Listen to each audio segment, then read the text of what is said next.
Et bonjour tout le monde, une vidéo un peu particulière en ce jeudi 15 février. Tout d'abord, j'espère que vous allez bien. En tout cas, moi je vais super bien. J'ai reçu enfin ma commande. Mon tarot des sorcières est enfin arrivé. Je l'attends depuis un petit moment. Ça va faire depuis le 2 que je l'attends, donc ça fait 13 jours exactement. J'avais une impatience monstrueuse. Donc aujourd'hui, je vais vous le déballer devant vous. L'emballage plastique a déjà été enlevé, mais les cartes intérieures, je ne les ai pas encore vues. Ça, c'est quelque chose de très important à savoir. Donc je l'ouvre. Si j'y arrive, parce que la boîte est étroite. Je suis comme un enfant qui reçoit un cadeau. Bon, je crois que je vais appeler ma mère à l'aide. Maman, est-ce que tu peux m'ouvrir ça? Ça, c'était pas du tout prévu. Ce sont les imprévus des vidéos. Elle galère aussi, c'est pas grave.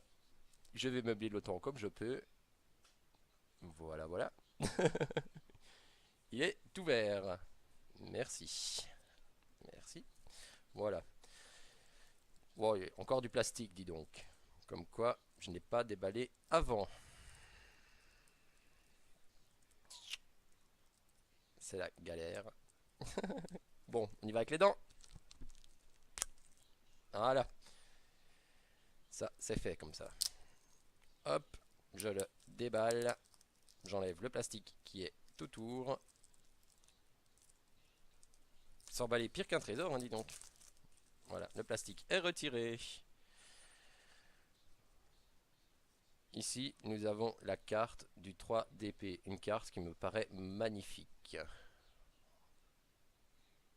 C'est un cœur avec 3 épées dessus.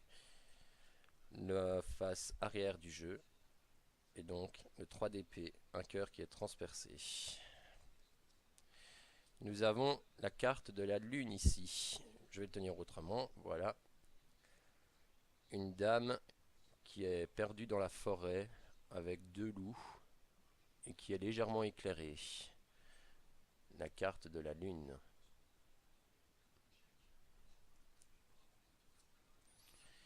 Ici, nous avons le roi de coupe. Le roi de coupe. Je disparais devant la caméra, c'est pas grave, je reviens. Le roi de coupe.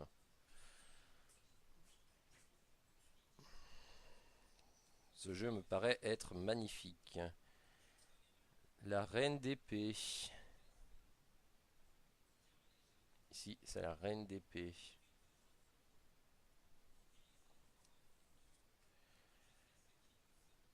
L'impératrice. Ça me semble être l'impératrice. Une carte qui est magnifique aussi. Je ne sais pas pourquoi, mais je sais très bien que ce jeu et moi, ça va être quelque chose d'assez intense, je pense. Le valet de coupe.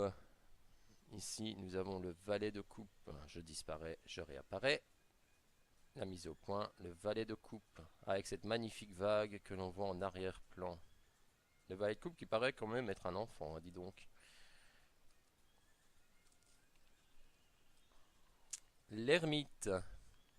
Le titre des cartes sont en anglais, mais pour moi, c'est pas un problème. Même si je parle pas anglais, c'est l'intuition de toute façon qui parle, donc. Voilà, l'ermite. Ici, nous avons le 5 d'épée avec son papillon. Enfin, ses papillons, parce qu'il y en a plusieurs en l'occurrence dessus. Le 5 d'épée. Le roi de bâton. Ça me semble être le roi de bâton, cette carte-ci. Je la trouve magnifique aussi. Ici, c'est le chariot. Une belle carte avec 2 chevaux magnifiques. Une carte superbe bien dessinée. La face arrière est assez lisse. Même si elle est un peu, on semble un peu rigide comme ça, elle est quand même assez lisse, donc ça ne devrait pas être dérangeant. Après, ça peut être de la poussière aussi. Donc là, c'est le chariot. Un beau nuage avec les chevaux. Et un monsieur en arrière-plan. Là, nous avons le valet de bâton. Le valet de bâton ici. Le valet de bâton qui est magnifique aussi, dis donc. la reine de bâton ici. Ici, on voit la reine de bâton. Une dame assise sur son trône quand même. Ça fait une mise au point, je suis désolé. Je disparais, je réapparais. Ça, c'est la reine de bâton. Une carte qui est magnifique quand même.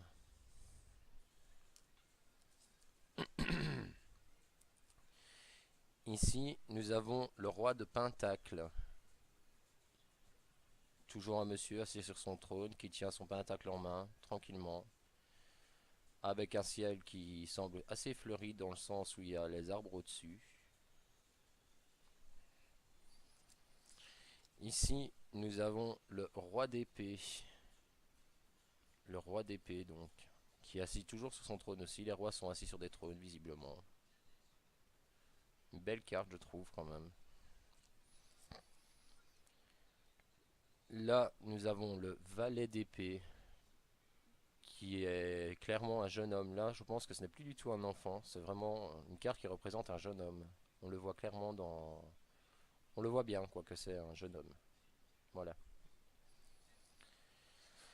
Là, nous avons le 9 d'épée, avec une dame qui se repose en dessous des épées. On le voit bien. Les 9 épées sont ici, là. Là, nous avons les 9 épées ici. Là, juste là. Ici, nous avons les 9 épées. Et nous avons cette dame ici, qui dort ici en dessous, qui est couchée. On la penserait peut-être morte. Je ne sais pas. L'inspiration viendra quand je les tirerai. Là, nous avons le 8 d'épée. Le 8 d'épée ici. Ici, c'est le 8 d'épée, donc cette dame qui est entourée de 8 épées. Voilà. Une magnifique carte aussi, je trouve. Ici, nous avons le 10, c'est 10 donc. Le 10 de coupe. Un arc-en-ciel. Pour moi, c'est une carte qui signifiera la chance. Je suis persuadé que ce sera la chance, en fait. Il y a l'arc-en-ciel au-dessus. Il y a plein d'éléments qui font pour moi c'est la chance. Voilà. Ici, nous avons le 3 de pentacle, qui pour moi est une carte qui nous pousse peut-être à, comment dire, à rentrer dans une inspection de soi-même, dans le sens où c'est un monsieur qui écrit. Nous avons les 3 pentacles au-dessus dans les vitraux, vous pouvez les voir distinctement. Il y a une fiole pas très loin du monsieur, donc il y a peut-être un côté retraite, inspection de soi à travers cette carte. Là, ici, c'est le 9 de coupe, une carte qui pour moi représente l'abondance dans le sens où on a l'impression d'être dans une auberge quand même. En même temps, c'est tarot des sorcières, sorcière, auberge, c'est jamais très loin. Voilà, le 9 de coupe, qui est pour moi une carte d'abondance peut-être, simplement. Là, nous avons le 8 de coupe, une petite fille, enfin une petite fille, ouais, c'est une petite fille parce qu'elle est petite en taille, qui admire le paysage. Je verrai ce qu'elle m'inspire d'ici quelques jours. Je vais commencer à faire des tirages avec tout doucement, une fois que je l'aurai bien découvert, et on verra si ça parle. Donc là, nous avons le 8 de coupe, une carte qui est magnifique aussi. Les illustrations sont superbement bien faites. Là, nous avons le 7 de coupe, qui pour moi représente un grand-père dans le sens où on voit bien... Pardon. Dans le sens où on voit bien un vieux monsieur qui est là. Donc pour moi, c'est une personne âgée, ça. La reine de coupe. Une dame sur le sable, on dirait. Sur le sable, face à l'océan, il y a la mer qui est ici, là, quelque part. Là, il y a la mer ici en dessous. Là, juste à mon doigt, il y a la mer derrière. On l'a pas fort, mais il y a la mer qui est là.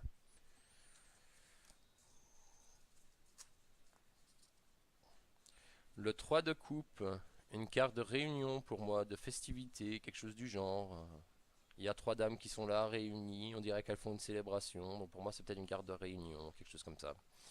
On verra bien au fur et à mesure que l'intuition se développera avec ce jeu. En tout cas, je compte bien l'utiliser parce que je vous avoue que avant de le recevoir, j'avais déjà visionné quelques vidéos avec ces cartes-là. Et quand je vois, enfin quelques vidéos, surtout quelques images sur Google au niveau des cartes, des représentations de cartes, etc., etc. Et pour moi, c'est un jeu qui déjà m'inspirait, qui déjà à l'époque m'inspirait déjà beaucoup. Donc je l'avais pas encore dans les mains, qui avait déjà ce lien, si vous voulez, qui se faisait. C'est pour ça que quand je l'ai vu à ce prix-là, un prix vraiment dérisoire, je me suis dit maintenant il faut que je le prenne, parce que voilà, ce sera maintenant ou jamais, quoi. Là, nous avons le 4 de Pentacle. On dirait un monsieur qui prend une retraite, quelque chose comme ça. Voilà. Ça me fait penser à ça aussi. Il est pensif en tout cas, ce monsieur, assis sur son escalier. Voilà. C'est un monsieur qui est très pensif à mon avis.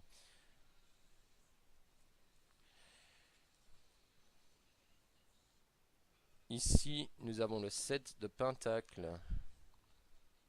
Le 7 de Pentacle, qui est une très belle carte aussi, hein. Un monsieur qui tient son épée entre ses mains, dis donc. Il tient son épée entre ses mains et il admire le paysage simplement. Une très belle carte.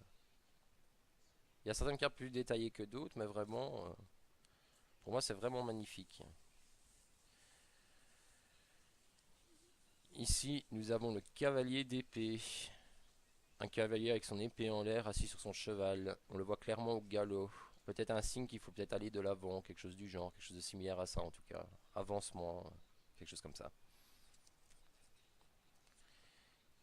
Ici, nous avons le roi de coupe, qui est un monsieur sur son cheval tenant une coupe en main. C'est le principe du roi de coupe, justement. En fait, on peut rapprocher ce jeu, si vous voulez, au tarot de Marseille avec ses dames mineures et majeures, mais le tarot de Marseille, pour moi, est quelque chose de trop... C'est un jeu qui est peut-être un peu trop répandu à mon goût. Et ici, cette diversité, justement, dans le sens où c'est un peu dans le monde médiéval, fantastique, sorcière, pour moi, c'est vraiment une opportunité de redécouvrir ce jeu du tarot de Marseille, mais sous une autre forme, en fait, hein. C'est vraiment ça. Donc là, nous avons le roi... Non, le... Oui, le roi de coupe. 1, 2, 3, 4, 5, 6, 7, 8. Le 8 de bâton. Une carte qui me paraît quand même assez violente, hein, quand je la regarde comme ça. On peut s'imaginer là au milieu, on peut s'imaginer ici au milieu, avec ces bâtons qui nous visent, hein. Pour moi, c'est une carte d'avertissement ou quelque chose de similaire à ça en tout cas. Après, les boutons, après les fleurs sont quand même, enfin les bâtons sont quand même fleuris, donc on verra ce que ça me développe au niveau de l'intuition. Je vous tiendrai au courant en tout cas. Ici, nous avons la carte de la force qui a une lame majeure, parce que le tarot des sorcières, l'équivalent du tarot de Marseille, donc, est composé de lames mineures et de lames majeures. Ici, nous avons la force, une magnifique dame à côté de son lion. Bravoure, courage. On voit que le lion est un peu soumis comme ça, donc c'est une carte qui est magnifique, elle est magnifiquement bien dessinée, vraiment, ça m'épate. Là, nous avons la reine de Pentacle, qui pour moi est une carte magnifique aussi. On peut voir les détails des roses au-dessus qui sont splendides, le chien à côté, elle tient son pentacle dans les mains là, le rond avec l'étoile dessus, vraiment une carte qui est magnifique. Pour moi c'est vraiment une carte qui est superbe. Ici nous avons, pardon elle est tombée, le 10 de pentacle, une dame qui tient un enfant dans ses mains, le chien est à côté et surveille l'enfant. Nous avons un couple à l'arrière, sûrement une carte qui représente un peu la maternité à mon avis. C'est vraiment ça cette carte là, je pense que c'est la maternité. Une carte qui est encore une fois magnifique aussi, hein. Vraiment très belle carte. Là nous avons le 5 de coupe, la sirène qui pour moi est un signe d'illusion, donc je pense que ce 5 de coupe représente un peu l'illusion, je pense. Ça doit être ça en fait, l'illusion, le charme, tout ce qui est illusion, c'est vraiment ça je pense. C'est du moins ce qu'elle m'inspire à première vue, cette sirène sur son rocher, avec les 5 coupes qui sont brisées en plus à côté, c'est pour moi l'illusion. Ça ne fait presque aucun doute là-dessus. Voilà. Alors ici nous avons l'As de coupe, une carte tout simplement magnifique, qui est donc pour moi une carte de chance, de bonheur, dans le sens où l'eau coule de la coupe justement. Donc, pardon, donc pour moi voilà, là c'est vraiment une carte de chance, en fait, d'abondance finalement. Voilà, c'est vraiment ça. Si je le rapproche à l'oracle de G, qui est un autre jeu, pour moi, ça représenterait la corne d'abondance. Voilà. Et au petit Lenormand, ce serait l'équivalent du trèfle. Dans le sens où il y a l'abondance, l'eau qui coule. Voilà. Ici, nous avons le, le page, qui pour moi serait le valet de Pentacle. À la différence près que là, c'est une dame et pas un jeune homme. Elle tient son pentacle dans les mains. Elle est sous un cerisier, je pense, quelque chose du genre à un cerisier. Vraiment une magnifique carte aussi, hein. Vraiment une très belle carte. Une très très belle carte. Ici, nous avons le 6 d'épée. Un monsieur sur son bateau. Tout simplement, il est sur son bateau, il part pêcher. Ça me paraît un peu triste quand même, parce que les épées dans le bois, l'eau peut passer à travers le bateau, donc je pense que c'est une carte qui met en garde quand même, dans un certain côté, puisque bon, planter le bois avec des épées, je crois pas que c'est une bonne idée, et encore moins quand on est sur un lac. Voilà, j'ai disparu et je reviens. Magnifique. C'est la technologie. Le 2 de pentacle. Vous pouvez remarquer que les deux pentacles sont tenus en lévitation dans la main du jeune homme, mais forment en plus de ça le signe infini, le signe de l'infini. Donc voilà, c'est vraiment une très belle carte également, hein. N'hésitez pas à me dire vos commentaires sur les cartes, celles qui vous plaisent, celles qui vous plaisent pas, si ce jeu vous inspire quelque chose. Moi en tout cas, il m'inspire énormément. Là, nous avons le 2 d'épée, une dame qui a les yeux bandés. On voit peut-être pas bien les cartes via justement la webcam. Je suis vraiment désolé pour ça, mais je ne sais pas faire autrement. Je vais peut-être investir dans une caméra dans une vraie caméra finalement. Il serait peut-être temps, vu la dimension que les choses prennent pour moi en ce moment au niveau de la voyance. Donc là, nous avons les 2 d'épée. Donc cette dame avec les yeux bandés, qui tient 2 épées dans ses mains. Pour moi, c'est l'assurance, parce que tenir 2 épées, les yeux bandés, faut oser quand même. Voilà. Là, nous avons le 2 de coupe. On dirait un espèce de couple d'elfes comme ça, qui s'unissent face à 2 coupes, ils s'échangent leur coupe, peut-être un mariage, quelque chose du genre. À mon avis, c'est quelque chose de similaire à ça, avec toujours l'eau derrière. Ce jeu, au niveau des émotions, va être quelque chose d'énorme, vu que certaines personnes savent déjà que beaucoup d'eau dans un tirage signifie le côté émotionnel, et ce jeu comporte énormément d'eau, donc je pense que pour les émotions, on est sur quelque chose de de très bien, simplement. Je pense que ça a été un jeu parfait pour détecter les émotions. Là, nous avons la carte du monde, une magnifique carte aussi. Nous pouvons y voir une biche ou un cerf dans le coin. On voit la biche ou le cerf. Ce visage d'arbre et l'homme qui apparaît au-dessus à côté de l'aigle. Une carte qui est tout simplement magnifique. Le monde, c'est vraiment une des cartes principales du tarot de Marseille, en l'occurrence du tarot des sorcières aussi, hein. Voilà, donc c'est vraiment une carte qui est magnifique. Le 3 de bâton ici. Nous avons un monsieur sur son rocher qui admire l'océan avec un bateau en fond. Voilà, c'est vraiment une carte qui est aussi une belle carte, quoi. C'est vraiment encore le côté haut, vous voyez, c'est vraiment un jeu à mon avis pour les émotions, celui-là. C'est vraiment, ça va être quelque chose de monstrueux au niveau émotionnel. Voilà, ça va être une tuerie comme on dit, comme on emploie dans le langage des jeunes. Un petit coup de café pour se remettre en route, parce qu'il y a quand même énormément de cartes. Je sais pas combien il y en a, je crois que c'est 72. 78, pardon, autant pour moi. Là, nous avons le 4 d'épée. Cette dame, je me disais déjà la réflexion hier en regardant les images sur internet, je suis persuadé qu'elle est enceinte. Si vous regardez bien la carte, vous remarquerez qu'elle a un petit ventre.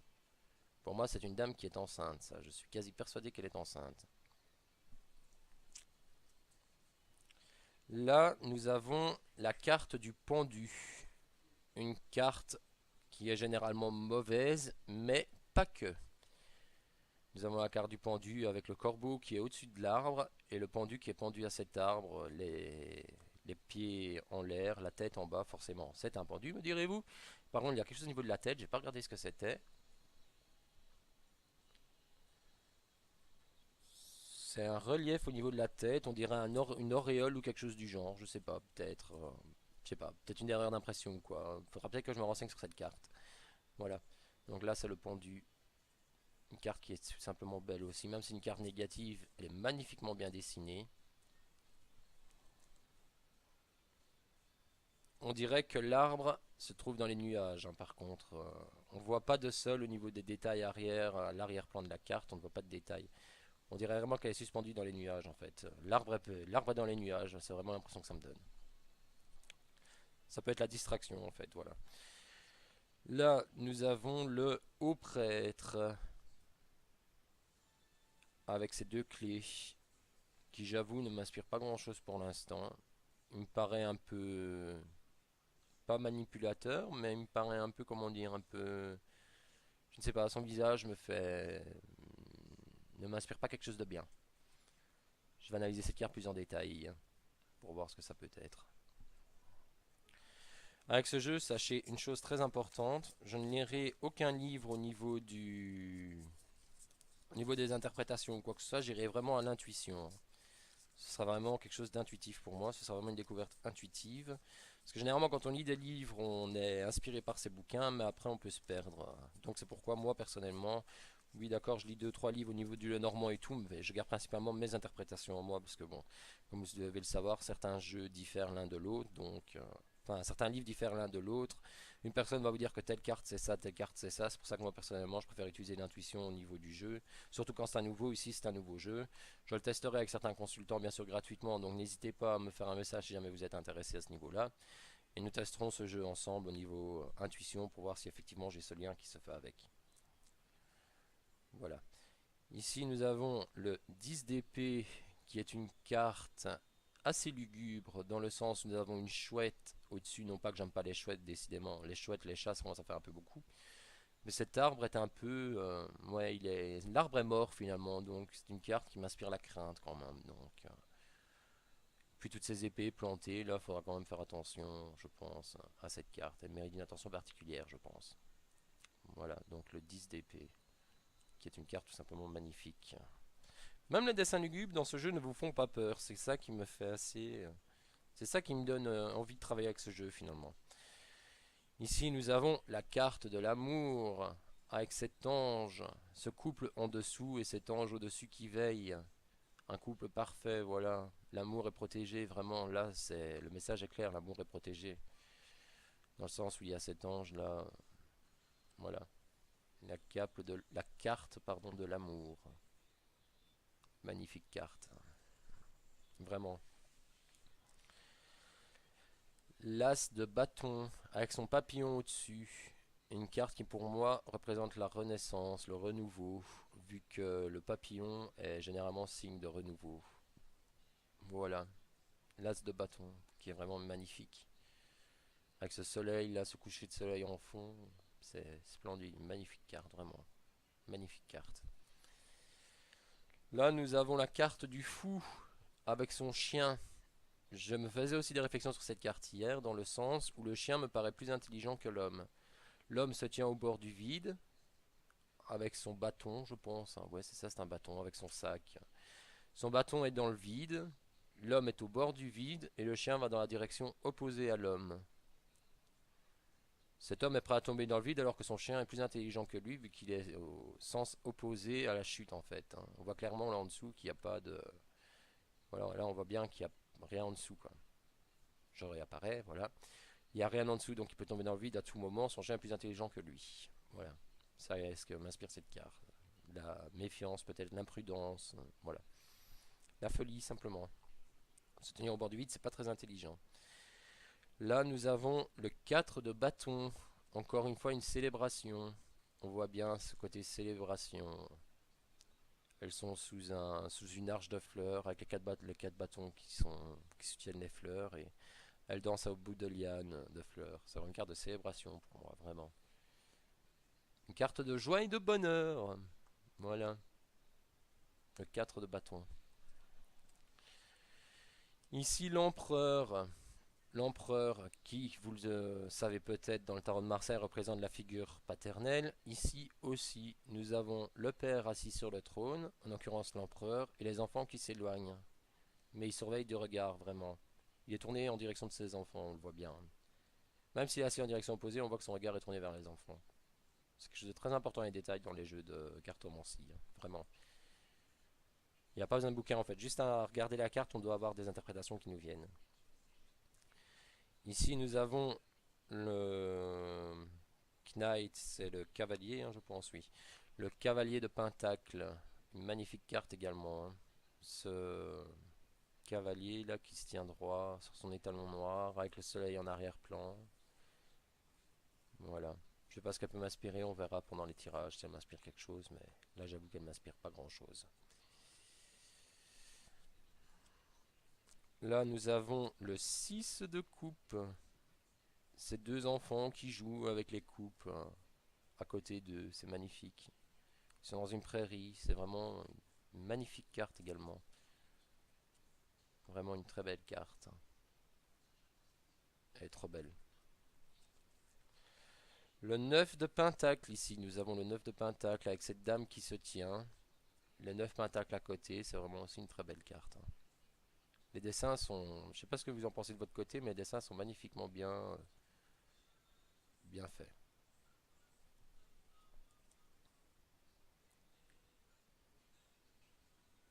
Le 7 de bâton ici, j'ai le 7 de bâton avec cette personne qui tient son... Pardon, décidément dit. Voilà, je réapparais. Le 7 de bâton, cette personne qui tient son bâton, les autres bâtons en direction opposée, peut-être des choix, quelque chose du genre à mon avis. C'est ce que m'inspire en tout cas cette carte, vu la direction des bâtons. Ces personnes veulent aller de l'avant, mais il y a des personnes qui les retiennent vers l'arrière via ces bâtons. On peut s'imaginer les personnes qui les tiennent, dans le sens tu n'avances pas. Voilà, pour moi c'est ça. En plus ça avec ce pont au-dessus là, c'est vraiment ce que ça m'inspire. Voilà. Ici nous avons la carte de l'étoile, une carte magnifique. Voilà, cette dame qui verse son eau avec les étoiles au-dessus. Elles sont au nombre de 1, 2, 3, 4, 5, 6, 7, 8 étoiles. C'est magnifique quand même, voilà. Magnifique carte également. Avec un oiseau là, je sais pas ce que c'est. Un pélican, dis donc, c'est un pélican. Cette carte est... Enfin, cet oiseau est un pélican donc. Voilà, pour moi c'est vraiment une très belle carte également. Elle est vraiment bien dessinée. Là, nous avons le 6 de bâton. On a l'impression que cette personne s'en va à la guerre avec cette couronne sur son bâton là. C'est vraiment une belle carte également. Par contre, on voit pas bien le cheval, hein. On sait qu'il est sur son cheval, mais on le voit pas complètement. Donc, il faut que je regarde ce que ça m'inspire. Parce que cela me parle pas comme ça, à première vue en tout cas.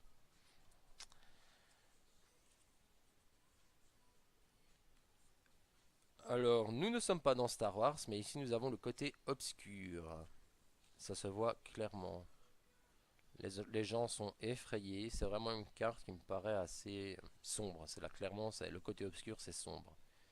Cette carte inspire la crainte, vraiment. On le voit, hein. La personne, il y a une des personnes qui a le visage masqué, l'autre est cachée derrière son arme. On dirait qu'elle n'ose pas bouger. Vraiment, vraiment pour moi, c'est une carte de crainte. Voilà. Ici, nous avons la mort sur son cheval. On voit bien que c'est pas une carte positive non plus. Après, il y a quand même du positif dans cette carte, dans le sens où l'homme sur le côté tient un bouquet de fleurs. Donc ça peut être le bien après la tempête aussi, hein. Cette carte peut être le bien après la tempête, vu qu'on voit bien qu'il y a ce bouquet de fleurs que le jeune homme tient. Même s'il y a la mort à côté, il y a quand même ce côté renaissance. Tout n'est pas perdu en fait finalement. C'est vraiment ce qu'inspire cette carte, tout n'est pas perdu, vu que ce bouquet de fleurs existe. Voilà. Même si le ciel est rouge, il y a toujours cette part de pureté, et même le cheval de la mort est blanc, donc ça ne peut pas tromper beaucoup, hein. Voilà. C'est vraiment contraste entre deux couleurs. Là, nous avons le 7 d'épée, qui est un monsieur avec les épées en arrière-plan. On les voit pas très bien, les épées sur cette carte, mais c'est le 7 d'épée. Voilà. Ça me paraît être un peu une personne assez âgée quand même. Je vais réapparaître dans quelques secondes. Voilà, je réapparais.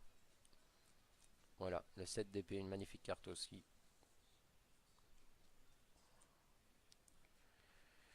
Là, nous avons la carte du karma. Le karma, c'est simple. Tout ce que tu fais te revient. Ce que tu penses te revient. C'est la loi du triple retour parce qu'il y a trois personnes en dessous de cette lune, cette pleine lune en plus. Il y a trois personnes en dessous, donc c'est vraiment la loi du triple retour en magie et sorcellerie qui est abordée sur cette carte du karma. Le bien que tu fais te revient 3 fois, le mal que tu fais te revient 3 fois. Voilà, c'est karma, tout simplement. Le 2 de bâton, une magnifique carte avec cette personne qui est couverte de rouge. Un animal dans le coin, je ne sais pas ce que c'est. C'est un chat. Mon jeu contient un chat. Comme quoi, voilà, il y a un chat qui est quand même... Le chat a quand même 9 vies, dit-on, donc 9 ou 7, je ne sais plus. Je crois que c'est 9. Le chat a 9 vies, donc ce chat m'inspire aussi. L'avancement, quelque chose comme ça. Peut-être finir quelque chose pour aller vers l'avant. Voilà. Avec ce monsieur derrière qui le suit, justement, un peu aveuglément, j'ai l'impression. Ici, nous avons le soleil, une des plus belles cartes que j'ai pu voir jusqu'à présent. Ce cheval blanc avec le soleil au-dessus et ce jeune homme assis sous ses tournesols. Une carte de prospérité, de bonheur, de chance, de paix. C'est vraiment ce que m'inspire cette carte. Le soleil, vraiment une magnifique carte. Là, nous avons le 6 de pentacle. Quand on regarde bien la carte, on peut constater que les pentacles tombent de la main de l'homme en direction des enfants. Donc pour moi, ça peut être simplement la carte qui veut dire que quelque chose arrive, vu que l'homme lance les pièces à ses enfants, qui sont les pentacles en réalité, mais il lance les pièces à ses enfants. Donc pour moi, il y a vraiment quelque chose qui arrive à ce niveau-là. Voilà. Là, nous avons la carte de la justice. La justice qui tient toujours sa balance. On peut voir dans une de ses mains qu'elle a la balance. Elle est entourée de 2 pots de fleurs. Les choses s'équilibrent toujours, hein, c'est vraiment ça. Hein. C'est vraiment ce qu'inspire cette carte de la justice, l'équilibre. Voilà. L'équilibre et la justice tout simplement. Mais c'est vraiment pour moi l'équilibre qu'elle représente. Voilà. Ici nous avons le 5 d'épée. C'est un combat entre des chevaliers ou des sorciers bien sûr et des dragons. On peut voir qu'il y a un bâton qui est en direction du dragon. Les 5 autres sont enfin les 4 autres en l'occurrence sont dissimulés dans la carte. Je vais devoir les repérer parce que je ne sais pas où ils sont. Mais c'est vraiment une carte magnifique aussi qui représente vraiment le combat, hein, la combativité, l'envie de finir quelque chose. C'est vraiment ça que m'inspire cette carte là. Voilà. Le 5 de bâton donc. Magnifique carte également. Je suis vraiment épaté par ce dessin. On a presque fini, il reste plus que ça. Nous avons fait ça. C'est déjà pas mal. On est presque au bout. Ici, nous avons la tempérance. Une carte de chance pour moi. Nous avons un arc-en-ciel à l'arrière. Cette personne semble être un ange. Via les ailes qu'elle a sur le côté. Je ne sais pas si c'est des ailes ou des montagnes. C'est des ailes. La pureté par la robe blanche qu'elle possède. Elle a un pied dans l'eau, donc un côté assuré. Donc voilà, pour moi c'est une carte de chance, d'assurance, de protection spirituelle. Voilà, pour moi c'est vraiment ça. Là nous avons le 10 de bâton qui est un fagot. Déposé sur une table, j'ai l'impression. Un fagot est déposé sur un autel simplement. C'est pas un homme. On aurait dit un homme, mais c'est pas un homme. Avec un château dans le fond. Donc ça, je dois avouer qu'elle ne m'inspire pas trop comme ça. Je dois m'en inspirer. Voilà.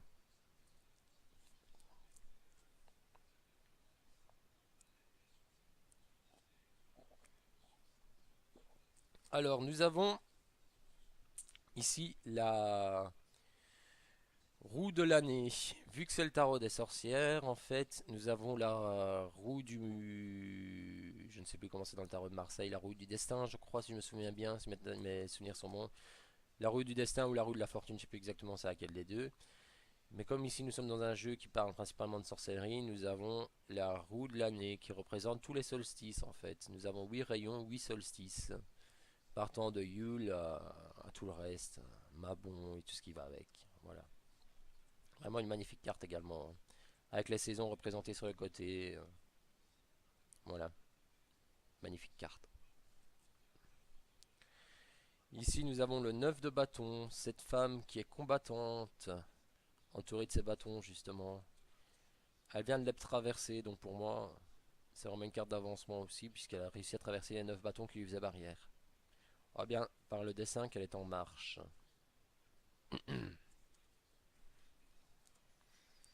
Le magicien ici, qui nous fait le signe de l'infini au-dessus, qui peut être une carte de bonheur, mais aussi d'attente à mon avis, parce que l'infini signifie généralement l'attente, voilà. Au-delà de, voilà, c'est vraiment ce que m'inspire cette carte, au-delà de ça, quoi, il y a quelque chose après ça. C'est le signe peut-être qu'il faut simplement oser avancer. Voilà, un quart de l'infini donc. L'As d'épée, une magnifique carte, cette épée qui est dans le ciel et cet aigle qui passe à l'arrière-plan au-dessus des montagnes. C'est une carte magnifique également. Voilà.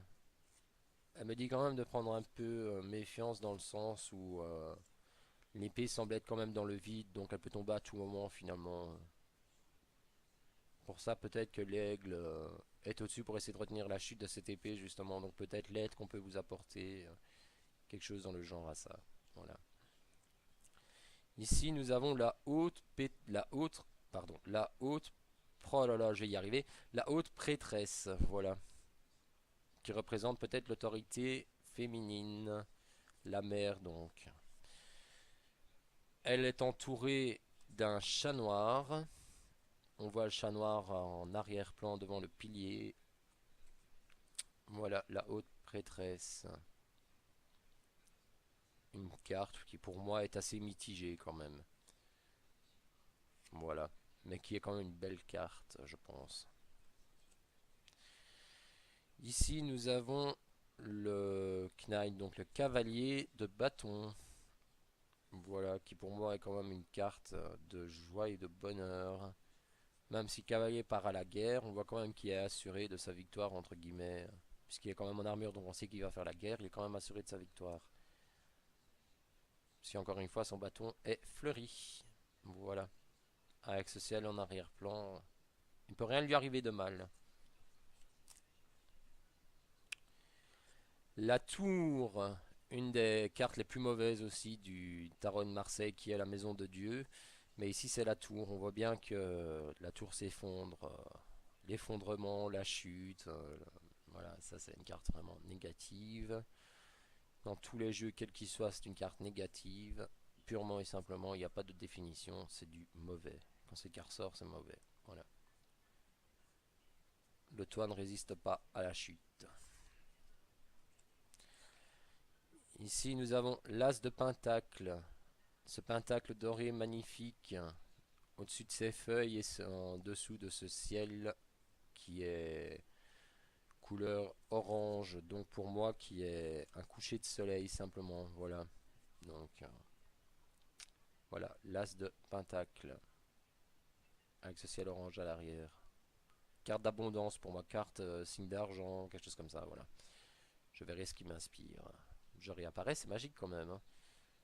Tarot des sorcières, dis donc, j'en fais de la magie moi aujourd'hui. Je disparais, je réapparais tout seul, dis donc. 7 de Pentacle. Voilà. Avec cette dame devant son livre, les études. Dans le Petit Lenormand, c'est ce qui m'inspire ici aussi, les études, voilà, l'avancement, peut-être l'envie d'aborder de nouvelles choses, tout simplement. Il nous reste deux cartes à aborder après celle-ci. Voilà. Une magnifique carte également. Ici, nous avons le 5 de Pentacle. Dans cet arbre mort, il y a ces 5 pentacles et cette neige qui recouvre. Peut-être la stérilité, quelque chose du genre à ça, puisque bon, une fois que la neige est tombée, l'arbre est stérile, il ne produit plus aucun fruit, plus rien. Voilà, pour moi c'est une carte qui représente un peu tout ce qui est stérile, projet sans lendemain, puisque la neige recouvre le projet finalement. Voilà. Et nous sommes à la dernière carte, qui est le 5, non pardon, le 4 de coupe, avec ce jeune homme qui se fait charmer par cette sirène. À la différence que cette sirène-ci, les coupes ne sont pas cassées et toutes droites, pas loin de la source. Donc pour moi, c'est une bonne sirène. Cela vraiment, elle inspire la confiance plus que la crainte comparée à l'autre. Donc voilà, pour moi, cette carte va peut-être représenter, je ne sais pas encore vraiment, mais je penserais à récolter peut-être ce qu'on a semé ou quelque chose du genre. Voilà. Je pense que ça va être vraiment ça finalement. Et voilà, nous avons fait aujourd'hui donc le tour de ce magnifique jeu du tarot des sorcières. Je dois avouer que je pensais les cartes un peu plus grandes, mais finalement elles sont juste bien adaptées pour le mélange et tout ce qui va avec, donc je pense que ça devrait pouvoir aller. Voilà. Ça se mélange bien. Elles sont juste un peu rêches, comme je le disais, à la surface, ici au-dessus, elles sont un peu rêches dans le sens où, bon, ça peut être de la poussière ou quoi, mais elles sont un peu dures finalement. Elles sont assez bien imperméables, je pense, donc voilà. Ça va pouvoir se manipuler facilement, même s'il y a beaucoup de cartes.